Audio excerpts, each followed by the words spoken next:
Olá, gente, tudo bom? Sou o Pedro, estou falando aqui do Family Lane no podcast, mais um episódio para vocês. Hoje estou aqui com o Andrew, um, uma pessoa que trabalha com logística e também viemos trazer ele aqui para falar um pouco sobre o nosso projeto que temos aqui na nossa escola sobre logística. Tudo bom, Andrew? Tudo bem, sim. Poderia contar um pouco para nós sobre a sua história? Sim, posso sim. Então, hoje eu tenho 29 anos, né? Sim. Eu comecei nessa área de logística foi em 2012, né? E já estava na faculdade, nesse caso eu estava fazendo na Uninove, né? Sim. Estava na Barra Funda, né?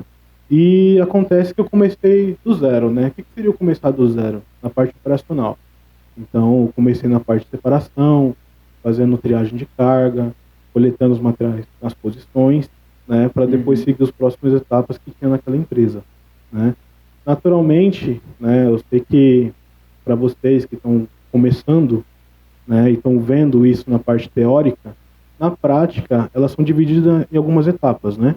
Então tem o setor de armazenagem, tem o setor de separação, tem o setor de expedição e tem o setor de transporte, né. Então assim, eu comecei na parte logística, né, que é o centro de distribuição, que aí normalmente vai ter esses processos internos, né, que são separados dos setores, principalmente na parte mais operacional, e tem a parte do administrativo, né, que aí já entra outro departamento, né, comercial, TAC, aí são outros meios, né. Então assim, minha jornada começou em 2012, né. Posso falar o nome das empresas ou tenho? Não, pode falar. Então, Todos aí. perfeito. Eu comecei a trabalhar na logística na B2W, né. Lá eu era operador logístico, né. E lá foi quando eu tive meu primeiro contato com a logística em si. Sim. Né? Foi então, depois que você terminou sua faculdade ou você fez algum curso somente? Junto. Foi junto. Então você estava fazendo a faculdade e trabalhando. Você entrou como auxiliar logístico, então? Positivo. Que é o que hoje, se eu for entrar numa empresa, eu também entro como auxiliar logístico, porque o meu currículo é só auxiliar logístico, não é técnico. No final desse ano eu vou conseguir o curso técnico. Então eu já entro como técnico logístico. Falar a verdade, se você for pensar no mercado lá fora, você hoje com um técnico, você já tem algumas vantagens que outras pessoas não têm. O que acontece, né, tipo, sendo bem franco contigo, quando eu comecei, eu peguei até pessoas que estudavam comigo naquela época. Sim. E eram pessoas que não tinham o mesmo desempenho, não me achando melhor, mas eu sempre me empenhei na escola, sempre fiz a minha parte. Sim. E aconteceu que quando eu entrei naquele meio, eu vi pessoas que eram repetentes, não estudavam, tá tudo junto ali, né? Então eu falei assim, nossa, calma aí, o que está acontecendo aqui, né? Sim. Eu tô aqui na faculdade, tô junto com o pessoal que não estuda, não queria saber de nada, né? Então assim, isso foi no começo, foi frustrante, mas depois eu comecei a entender um pouco mais da jornada, né? O que acontece? Tudo na nossa vida, né, profissional e pessoal, a gente tem os degraus para subir. Então a gente precisa o quê? Começar de algum ponto. Então, nesse caso, o operador logístico, ele é o cargo crucial, que você vai fazer um pouco de tudo. Então, ali onde você vai ter sua estrutura, né? Um exemplo, se você hoje está no mercado com curso técnico, você automaticamente consegue quebrar essa barreira, né? Então, assim, não menosprezando quem faz isso, jamais. Isso aí todo mundo tem que ter porque é necessário. Mas vamos supor que, em vez de você começar batendo carga ali, no sol escaldante, né? Vamos falar dessa forma, judiado ali, desse jeito. Pegando carga. Isso. Você vai ter uma vantagem que você pode trabalhar na parte mais estratégica, a parte pensante do negócio.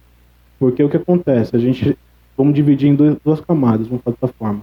Tem os executores e tem os pensadores, né? Sim. Pessoas que planejam. Então, se você com técnico, você já entra mais nesse ramo.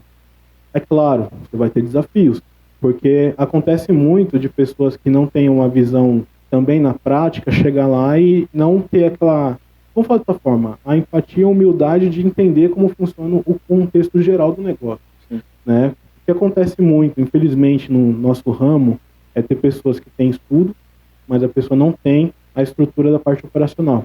Então ela vai enxergar o quê? Somente os números, não vai saber como funciona até chegar naqueles números. Então isso também é um ponto crucial que acaba acontecendo. Então quando você, um exemplo vocês, né, que eu estava conversando ali, entendi que vocês têm esse projeto que é junto com a escola, né? Vocês estão em vantagem. Em qual vantagem? Um exemplo, eu paguei 2 anos de faculdade, então eu tinha que pegar trem, Barra Funda, todo dia. Você já tem um benefício, vamos falar dessa forma, que está incluso.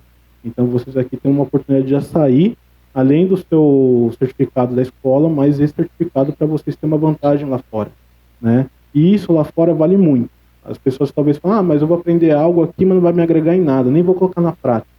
Mas só de você ter o conhecimento é o que já agrega. A logística é uma coisa que o nome já próprio fala, a lógica. Porque você precisa ter uma lógica para você fazer todas as coisas da sua vida. Como, por exemplo, se eu quiser mudar essa mesa de lugar daqui nessa sala, eu preciso de uma logística. Porque não tem como eu colocar para lá, como é que você vai ser entrevistado para lá, vai ficar sem um espaço. E eu tentar sair, ela não vai conseguir sair porque a porta não é desse tamanho. Aqui tem mais ou menos 1,10 m, 1,20 m essa mesa. A porta é de 80 centímetros. Então não é um jeito que... Então é tudo para isso, tudo precisa de uma logística, uma lógica. E muita gente fala, vou usar isso aqui pra nada, mas sim, vai usar. Que é uma das coisas que eu pensava ano passado. Ano passado, quando eu comecei a fazer a logística, eu não tava tão não quero fazer esse negócio. Mas depois, quando eu comecei a capturar o que o professor estava falando, o jeito de trabalhar, armazenagem, trabalhar, o jeito que você tem que fazer a lógica das coisas mudou. E dar a palavra para você, falar um pouco das empresas que você já trabalhou? Certo. Então, assim, eu já trabalhei na B2W, como falei para vocês, né? Foi a minha primeira empresa que eu tive experiência nesse ramo.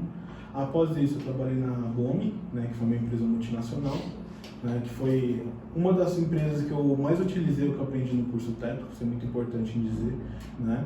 Eu acho que vocês devem ter visto já sobre curva ABC, né, o FIFO, se não ouviram, vão ouvir esse FOFA, SWAT. Então, lá na BOME eu cheguei a utilizar esses meios também, né, porque lá a gente tinha que fazer um controle, né.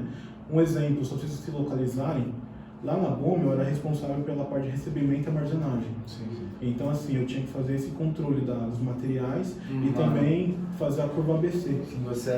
Você era operador ou você era gestor? Gestor, nossa. Sim, eu já era gestor. Entrei como operador, mas eu migrei para gestor. Né? Que nesse caso, vamos falar, líder operacional. Né? Então, eu era o líder operacional. Então, eu precisava usar as ferramentas, por quê? Para fazer o tipo de cálculo do fluxo de entrada e saída. Porque o que acontece? A BOME é uma empresa farmacêutica, né? Então eles tinham materiais que tinham que ir para a sala de cirurgia, né? Então acontecia o quê? Muitas vezes a gente tem que deixar aquele material A específico naquela posição, porque ela é mais próximo da área de separação e expedição.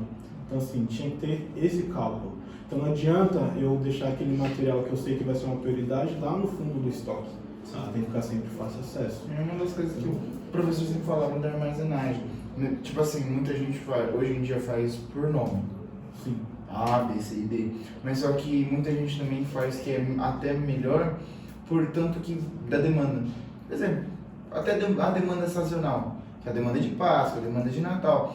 Tipo assim, tá chegando na época de Natal, o estoque muda. O estoque vai chegar coisas de Natal, coisas vermelhas, roupas vermelhas, pingente de Natal. Então, todas as coisas de Natal ficam perto do estoque. Então, ele falou que ele já trabalhou numa empresa que ele fazia isso. Sim. Em sempre deixar. É uma das coisas que a gente até usa até em casa. Sim. Porque é uma coisa fácil. A mesma coisa, se eu uso bastante uma caneta, eu tô perto da minha poltrona ali, meu sofá, eu sempre preciso de uma caneta sempre para anotar alguma coisa quando eu tô assistindo alguma coisa, quando eu tô estudando. Eu sempre vou ter uma caneta perto de mim, eu não vou deixar uma caneta no meu quarto enquanto eu tô na sala. Sim, é isso mesmo. Tanto que a gente pode ver isso no nosso dia a dia, um exemplo claro disso é o mercado. Então vocês podem perceber que no mercado eles fazem a parte de estocagem de uma forma estratégica, pensando que não vou deixar um material mais caro, né, o que preciso sair para dar receita, né, na parte de baixo da prateleira. Eu vou deixar o que? Na altura dos olhos da pessoa, porque ela já vai chegar e já vai olhar naquela marca. Né? Claro, estou dando um exemplo simplificado, mas é isso. Né? Então, voltando aqui o meu linha de raciocínio, eu trabalhei na BOME, que foi uma empresa multinacional, né, que trabalha com essa parte farmacêutica, e após isso cheguei a trabalhar por um pouco período na Direct, que foi a primeira transportadora que eu trabalhei, porque até então eu estava trabalhando em centro logístico, né, centro de distribuição.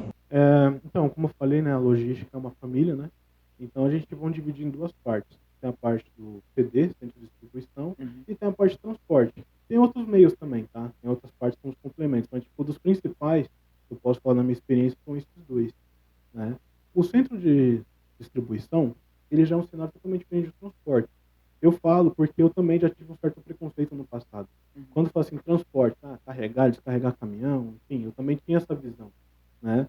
Só que assim, eu falo para vocês o seguinte, quando você trabalha no centro de distribuição, lá você vai ter um acesso ao processo logístico, só que vai ter um processo praticamente pronto. Não quer dizer que o transporte não tenha situações prontas, mas é no sentido que vocês vão ser, vamos falar assim, robozinho.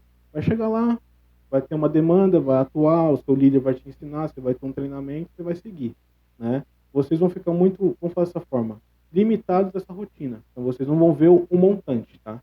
Não vão ver o montante. Estou falando, claro, no meu ponto de vista que eu vivenciei. Na parte de transporte, você já vai ter uma visão um pouco mais ampla do negócio. Porque o que acontece? O transporte, você expande o seu conhecimento na parte geográfica, na parte de modais, na parte do fluxo de demanda, né? Um exemplo, quando você trabalha, vou falar agora comparando, tá? Eu sei que são segmentos diferentes, mas só para vocês entenderem. Eu trabalho na B2W, como funciona? Lá na B2W tem um sistema deles, que eles vai pegar do site da Americanas, né? E alimentava a nossa demanda. Cada setor tinha seu tipo de material para trabalhar. Então, assim, você tinha uma rotina, você tinha um fluxo, tinha uma meta, né? O transporte já não funciona dessa forma. Ele é sobre uma demanda que vai muito ligada ao cliente, né? E uma coisa que eu falo para vocês, né? As pessoas falam assim, mas você trabalha no transporte, lidar com geografia, é um negócio fora do mundo. Não, não é. Vocês tendo uma noção de região e o tipo de modal e o peso e capacidade de veículo, você já consegue avançar, né? E uma coisa que é interessante que as pessoas acabam não pensando, que hoje o nosso transporte, vamos falar assim, no rodoviário, é o que movimenta tudo, né? Então vocês podem ver aí, teve problema de diesel, automaticamente o mercado e posto já aumenta o valor. Então por quê? Porque o que movimenta o nosso Brasil é o rodoviário. Tudo bem, temos o ferroviário, que são poucas situações, temos o rodoviário, né? Temos o aéreo, o aquaviário, enfim, a gente tem outros meios, mas o rodoviário é o nosso foco. Nem quando teve a greve, Sim. a primeira greve lá em 2000, acho que foi em 2018, que a gente ficou uma semana sem chegar coisas na nossa mesa. Carne, cara, subiu, diesel, tudo. E também teve o das eleições que teve, que também travou tudo. Sim. Então é uma coisa que mexe muito bastante. Também eu quero falar com você sobre a modernização que está tendo na logística. Porque hoje em dia a gente tem robô, a gente tem, se você jogar lá no Google, antigamente tinha que traçar uma rota certinha, pegava o mapa e traçava e tudo mais. Hoje em dia, se você jogar no Google, rota de Barueri para, um exemplo, Recife, já vai traçar a melhor rota. O que você acha disso? Você acha que melhora? Você acha que, tipo assim, vai roubar o cargo de muitas pessoas, vai roubar o emprego de muitas pessoas, essa automatização na logística? Não, assim, no meu ponto de vista, não vai pegar emprego de ninguém, não vai tirar emprego de ninguém. É aquela situação que eu vou até pegar uma situação do passado, né? No passado, vamos falar assim, as pessoas ficavam com aquelas maquininhas, né? Digitando, não sei o que, não tinha computador. O que aconteceu quando veio o computador? Elas perderam emprego? Não. Não, elas tiveram que se adequar. Então, hoje, a logística, ela está nesse mesmo cenário. Não vamos falar de Amazon, né, que usa drone, isso aí é uma coisa que não é nossa realidade ainda, né? Mas nesse caso que você falou agora, de roteirização. Então, hoje a gente tem sistemas que faz isso, né? Tipo, um exemplo onde eu trabalho é o SSW, ele tem esse processo, então você pode utilizar ele para criar essa roteirização, só que vai ter a parte humana. Então, assim, é que nem eu falo para todos aqui, a parte humana nunca vai deixar de acontecer, porque é como eu falei para você lá atrás, no começo da nossa conversa. Se você entrar na parte do administrativo, mas não entender o processo, você vai se perder. Não importa o seu conhecimento que você tem, você vai se perder. Então vai acontecer o quê? Um exemplo, vamos colocar uma situação real. Hoje, o transporte trabalha com o quê? Peso, frete e KM. Então a gente tem esses três critérios que a gente utiliza hoje para a gente poder viver, né? A famosa cubagem, né? A cubagem é mais a questão da capacidade, mas assim, na parte sobrevivência é nesse critério. O que seria isso? Um exemplo. Vou contratar um truque de 16 palhas. Ele vai carregar, vamos falar assim, capacidade total, umas 12 toneladas, né? Vamos supor que ele tem uns 60 metros cúbicos. Você vai contratar ele daqui para Pernambuco, né? Que nem você falou agora, vai sair de Itapevi, Pernambuco. você vai oferecer um frete de R$ 14.000 pro cara, o motorista. O que o motorista vai fazer? Olha, eu vou seguir sua roteirização, só que eu vou rodar mais. Eu vou passar em mais postos fiscais, eu vou rodar mais, e aí o meu caminhão vai cheio. O meu frete de 14, eu vou cobrar 18 de você. Aí onde entra o quê? A parte do planejamento. Então, assim, Sim. toda transportadora tem um setor de planejamento. O que esse planejamento vai fazer? Ele vai fazer a roteirização, mas vinculando o peso da carga e o prazo daquela carga. Então, assim, a gente tem que pensar em todas essas pontas. Então, é como você falou o exemplo da caneta. Ah, calma aí. A caneta está aqui do lado do sofá, não tem lógica ele estar dentro da minha geladeira. Ah, o transporte é a mesma coisa. Não adianta eu pegar o meu maior prazo e colocar na porta da carreta, né, vamos falar dessa forma, e o prazo mais próximo colocar lá no começo dela. Então, tem que seguir essa linha de raciocínio. Só que isso vale também o quê? O peso da carga. Então, vai acontecer que o meu maior peso é o que vai ficar mais tempo no caminhão. Um exemplo, vamos supor esse que eu falei para você, o caminhão está com 12 toneladas, está subindo Pernambuco. Aí ele chegou em Minas Gerais, vai, Belo Horizonte. Aí ele vai descarregar lá 500 quilos. De 12 toneladas, não vai mudar nada a rota dele. O preço dele não vai mudar. Mas vamos supor que lá em Minas Gerais, em Belo Horizonte, ele descarregue 8 toneladas. Aí você já tem um quê? Uma barganha de negociação diferente. Porque você consegue reduzir custo falando assim, ó, motorista, você vai descarregar a maior parte do seu peso em tal lugar. Depois você vai para aquele lugar. Aí a parte do planejamento é o quê? Essa junção dessa rota. Então hoje, como que as transportadoras sobrevivem? Mais fracionado e carros mais cheios. Então tem que ter essa inteligência. Então, respondendo a sua pergunta, não, as pessoas não vão perder emprego.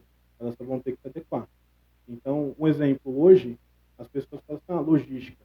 Vou pensar só em carregar, descarregar, vou pensar só em fazer a parte de documentação fiscal, manifestar. Só que hoje já tem uma análise de dados em cima disso. Um exemplo, agora falando um pouco de mim, hoje eu estou na área da qualidade lá na empresa. Só que eu também faço a parte de dados. Então você fala assim, nossa, mas que logística tem a ver? Quando você começa a pegar os complementos de outras áreas e agregar na sua área, você começa a evoluir, né? Nesse caso, assim, eu poderia muito bem, né, ficar somente no meu ramo. Mas eu falo assim, não, vou aproveitar uma ferramenta do mercado, um Power BI, um Python, né, um Excel. Então, você utiliza essas ferramentas para quê? Você alavancar, né? Um exemplo. Hoje, como que as empresas sobrevivem? Independente do ramo, enxergando os números. Então, se você não tiver uma pessoa para trabalhar nesses números, você não vai enxergar. Um exemplo que você viu, né? Eu sei que falaram, não foi bem isso, mas Americanas é isso. Americanas já deu problema por quê? Porque alguém lá olhou o número errado. Sim. Então, a logística é isso. Que eu acredito que eles sabiam. Sabiam, isso é fato. Paulo Lema sabia. Sabia. Pode ter Entendeu? certeza. Mas é aquela, né? Quanto dinheiro cai no bolso, mantém. Né? Mas o que eu quero dizer assim com vocês é que essa parte do técnico que vocês estão adquirindo, muitas vezes você fala assim, nossa, não vou usar isso para tudo. Realmente, vai ter coisas que vocês vão aprender para conhecimento. Na prática não vai ser assim. Mas com isso, vocês vão ter habilidades para vocês procurarem outras ferramentas. Né? Tanto que eu falo para as pessoas assim, por exemplo, você pode falar assim, nossa, mas por que você começou nessa área? Por que você escolheu? Porque você tem uma expectativa? Porque você viu que você ia ganhar dinheiro? Você viu que você tem um plano de carreira? Sendo sincero com você, não. Não foi por isso que eu comecei nessa área. Literalmente, sendo bem franco, eu não tinha dinheiro para pagar uma engenharia e aconteceu o quê? Eu falei, vou escolher o que eu tenho mais acesso financeiramente e tempo. Porque o meu objetivo era o quê? Eu conquistar uma etapa para eu chegar na outra que eu almejava. Só que aconteceu o quê? Na logística eu comecei a subir, comecei a crescer profissionalmente. Então eu comecei a investir nessa área. E foi onde eu gostei. Mas sendo bem franco, no começo eu não queria isso para mim. Era só uma alavanca para me chegar em outro ponto. Engenharia, enfim, outros ramos aí. Mas só que gostei. Porque quando você começa a pensar, né, que eu falo até para esposa, enfim, assim, quando você está naquela sua mesa, né, e você começa a ver que você movimenta o mundo, não tem prazer melhor. É como o meu professor aqui, que veio aqui, que eu entrevistei hoje, ele que trouxe a Fini pro Brasil. Ele foi pra Espanha, trabalhou lá na Espanha, falou, tem que levar pro Brasil, trouxe a Fini pro Brasil. deixando um lado um pouco mais formal de lado, Uhum. eu assisto bastante Operação Fronteira. Certo. Você já assistiu, que é o do que... Não sei se você já assistiu, mas eles... É a PRF trabalhando em questão de Uhum. cargas. Você já trabalhou em alguma empresa que teve algum problema com Posto fiscal? polícia? Com alguma coisa que, tipo assim, mentiu nota, não tava com a carga não tava com a nota, ou até mesmo o próprio motorista carregou essa carreta que, como você falou, vou carregar a sua carreta daqui de Itapevi até Pernambuco. Aí eu cobro esse tal frete, aí R$ 18.000. Aí ele passa num lugar, recarrega a carreta com coisas ilícitas e vai e ganha um dinheiro por fora. Já teve algum problema que você já participou, Olha, já viu? já aconteceu com a gente, não, graças a Deus, não com carga, né, de uma procedência errada. Sim. Mas já aconteceu sim do motorista pegar um complemento de um outro cliente e aquela carga não ter documentação, chegou no posto fiscal. O que acontece, né? Só para vocês terem mais uma prática. Quando a gente carrega um veículo, a gente faz um manifesto. Esse manifesto a gente precisa o quê? Especificar os estados que ele vai passar. Em cada posto fiscal, o posto fiscal ele vai carimbar e nós, como logística, né, transporte, precisamos dar baixa nesse manifesto. Um exemplo, vamos supor que o motorista ele sai de São Paulo e ele vai terminar no Ceará. Então ele carregou na Bahia, Sergipe, Alagoas e foi carregando até chegar no Ceará, é a última Sim. entrega. Quando ele passa em cada posto, a gente precisa o quê? Dar chegada naquele manifesto para o posto da baixa. Uhum. O que aconteceu? O nosso manifesto ele fica com o peso da carga. Então, o motorista ele passa na balança, né? Ele passando na balança, ele vai acusar que era para ter o quê? Um exemplo, o manifesto consta 500 quilos, só que ele foi pesado e deu 2 toneladas. Uhum. Automaticamente, ele vai para o motorista e vai pedir para verificar essa carga. Aí aconteceu com a gente sim, do motorista ter pegado um complemento, não passou para nós não estávamos cientes, e o posto fiscal pegou, aí gerou multa. Só que nesse caso, como a gente não tinha a ver com aquela carga, a multa foi para quem contratou o motorista e o motorista. Sim. Então isso acontece também. Pode falar.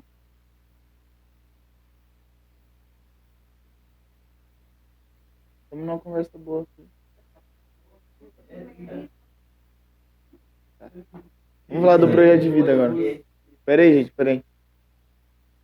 Certo, agora voltando para o assunto mais formal, Certo. sobre projetos de vida, é uma coisa que a gente sempre tem como tema aqui, base nas nossas entrevistas, que é o que é o projeto de vida, porque a gente está numa escola de ensino médio e sempre os professores sempre perguntam, qual que é o seu projeto de vida?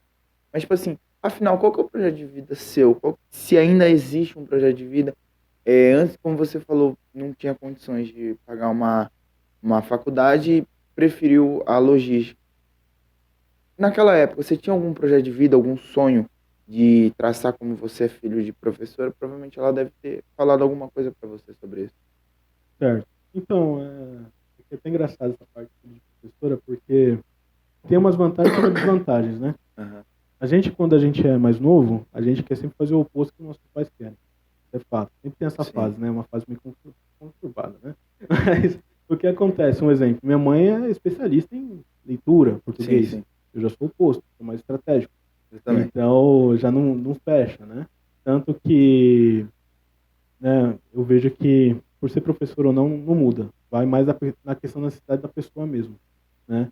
E nessa questão do projeto de vida. Quando eu tinha meus 18 anos, meu projeto de vida era o quê? Ter uma faculdade, ter um salário acima de um salário mínimo, Uhum. e ter um carro. Esse era o meu projeto de vida naquela época. Sim. Né? Como eu falei para você, eu tive uma jornada, fui subindo de cargo, fui lidando com pessoas, né? Fui sendo uma pessoa que também tive que liderar muitas pessoas que passaram na minha gestão. E isso foi me amadurecendo. Tanto que nem hoje, você fala assim, o Andrew de agora, o que ele almeja? Né? Hoje, se for pensar assim, a parte de almejar, na parte profissional, ou é ser um gerente, né? Chegar ao nível de ser um gerente, e numa parte de migrar. Por isso que eu falo assim, não é o migrar porque não me atende esse ramo, mas é a questão da tendência que eu enxergo hoje também. Como eu falei para vocês, um exemplo, hoje eu invisto muito no Power BI, eu invisto muito no Python, Então, assim, não porque, eu quero ser desenvolvedor. Não, não é isso. Mas se por acaso amanhã eu tiver alguma oportunidade de migrar e juntar essas pontas, eu quero fazer. Um exemplo, graças a Deus, onde eu trabalho, eu fui o pioneiro a desenvolver o Power BI lá. Então, foi algo novo para nós. Então, é uma empresa pequena que a gente só ficava vivenciando o quê? O Excel, uma tabelinha e ponto. Então, o Power BI ele chegou, né? Graças a Deus foi eu que cheguei dando o primeiro passo e a gente conseguiu enxergar os números de uma forma diferente. Power BI é o quê? Power BI é uma ferramenta da Microsoft que você utiliza para você pegar grandes números de dados e você apresentar para a sua diretoria. Um exemplo, vamos falar do ramo de transporte. Eu crio um dashboard, né? Dashboard é um painel que você vai criar com gráficos, né?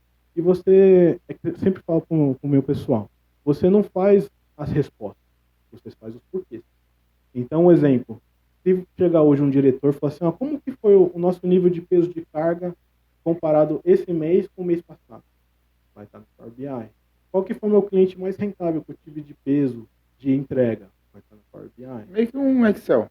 Falar a verdade, é mais um KPI. O Excel é mais uma outra linha de raciocínio, né? Você mais organiza. O Power BI é mais uma apresentação.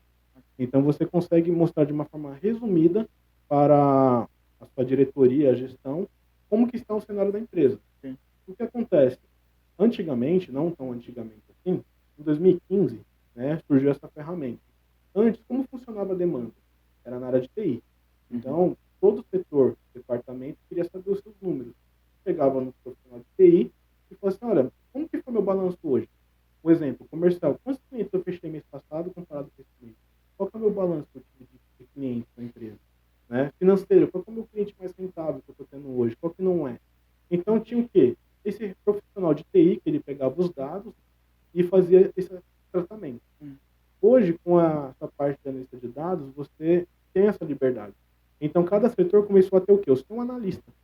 Né? Então, o seu analista começou a criar seu próprio KPI, seus dados, e apresentar para a gestão. Então, isso é um ponto que evoluiu. Né? E entra aquele ponto que você falou sobre a parte de tecnologia. Então, assim, a tecnologia está ligada à logística. Porque, assim, uma coisa puxa a outra. Então, é que nem eu falo para você, assim, eu estou dividindo em duas partes. Raciocínio lógico e a parte sentimental.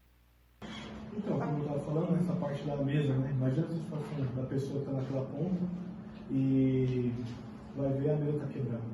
Então, assim, você não vai perder somente... Eu como empresa, não vou perder somente você como cliente. Vou perder a sua mãe, vou perder você vai contar para seus parentes, seus amigos, seus vizinhos, né? E com isso, a gente vai ser o quê? Mal visto. Por isso que tem essa parte o quê? Do sentimento. Então, esse é um caminho. E tem a parte do estratégico, que é a parte do raciocínio. Essa parte do raciocínio é o quê? A lógica do negócio. Como que eu faço para trazer essa mesa?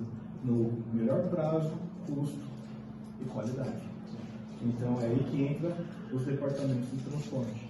Que hoje a gente pode terminar com o planejamento, a contratação que fecha os veículos, parceiros que ligam com a gente, né? E aí tem outros ramos dentro da logística, né? Que é o administrativo, o saque, tem a parte do... que nem hoje estou na área da qualidade, né? Então hoje eu tenho uma visão muito mais cliente do que transporte. Então hoje, tipo assim, eu já vejo um problema antes de ter um problema para o cliente não ter satisfação. Né? É um outro critério, não entra muito nessa parte do transporte aqui. Então, como eu falei para vocês, a logística ela tem vários níveis. Né? Então, do meu ponto de vista, que eu acho muito bacana, que eu vejo que vocês estão com uma vantagem muito grande, que na minha época não tinha, né? Que vocês já estão tendo um pacote junto com o ensino. Então, não vai ter aquela situação, vou ter que pagar, fazer Enem, né? Não que a faculdade não tenha que ser feita, é crucial, mas a parte boa é que vocês já vão sair já com esses dois certificados inclusos. Então já tem uma vantagem no mercado, tá bom? Eu agradeço a conversa maravilhosa que eu tive com você, que é uma coisa que eu quero saber também, conversar mais com você. E obrigado também pela audiência de vocês, por estar até o final aqui. Desce um pouquinho, aqui embaixo tem um botão escrito se inscrever. Se inscreve aí pra gente, pra ajudar a gente. Mais um pouquinho para baixo tem a nossa descrição. Lá vai estar nosso Instagram, a gente mostra o nosso making off, tudo o que acontece no nosso dia a dia aqui no podcast. Muito obrigado ainda pela sua participação. Tchau, tchau, gente!